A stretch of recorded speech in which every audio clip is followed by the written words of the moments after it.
What's up, YouTube? Today I'm going to be showing you how to take apart your Smart Parts Ion solenoid and armature assembly. So to begin, you're going to take off your armature bracket. A lot of people are going to tell you to use pliers and get a hold of this and yank it back and forth and pry it off. I don't like to do that. What I like to do is I like to take something like a small screwdriver and put it in between this top plastic part and the clip, and just use that as a way to pry it off. So you slip it in, you work it back and forth, and easy enough, your clip comes off.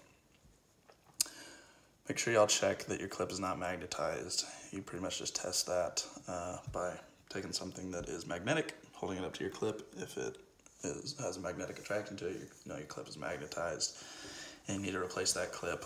I believe, correct me if I'm wrong, I believe that happens by leaving a battery connected to your board. So if you're not using your ion, unplug the battery. It's pretty simple. From there, you're going to pull up the top part of the assembly, check that O-ring, make sure it's not dinged, scratched, it's still in good shape. From here, you can dump out your armature. Make sure your armature is not deformed, that it's not sticky or pliable really in any way. You should be able to touch it lightly and not have it squish or anything like that. Heat and humidity can very much affect stock armatures. From what I've found, I play in South Texas, so those go bad on me really quick. If you're looking for a new one, there is a Ion Facebook group. There is a gentleman named Keon Doss, and he manufactures aftermarket armatures. So if you need a new one, go look him up. 24 bucks, unless inflation changes something in the next couple years. So from there, you're going to take a Q-tip. You are simply going to run it around in the inside of your solenoid. As you can see, mine's pretty clean. Nothing came out.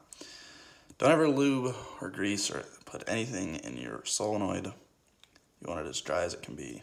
This is a rubber seal air system, so you don't want anything interfering with that. If you do put it in there, as soon as you get the gas up the gun, all that lube is going to shoot up into your macro lines and just gunk everything up. Make sure this is always dry. So put your armature back in, take your top assembly, press that back in. You know it's fully seated when, see if I can't get y'all to see this, when that gold part is flush with the top of that black plastic part of the assembly.